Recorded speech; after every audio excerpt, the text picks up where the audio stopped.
यह है सोमान का अभ्यास। अगर दिन भर में 5 बार किया जाए तो ये काफ़ी आपको सहयोग दे सकता है, एनर्जाइज कर सकता है।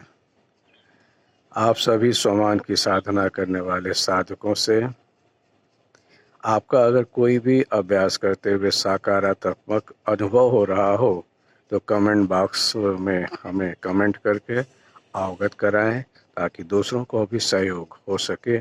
धन्यवाद।